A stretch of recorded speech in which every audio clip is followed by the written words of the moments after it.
Welcome to the part of me T-Mobile 6 Pro, and I'll show you how to mute ringtone on this device.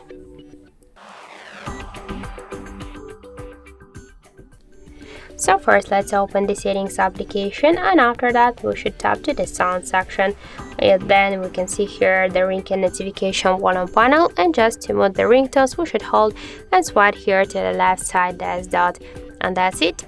Also, we can make it by the second way, just you should press up or down volume button and then here tap to the three dots.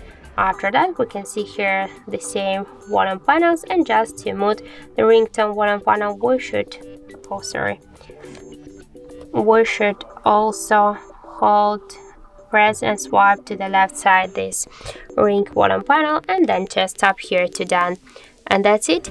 So thank you for watching, and if you find this video helpful, don't forget to leave a like, comment and to subscribe our channel.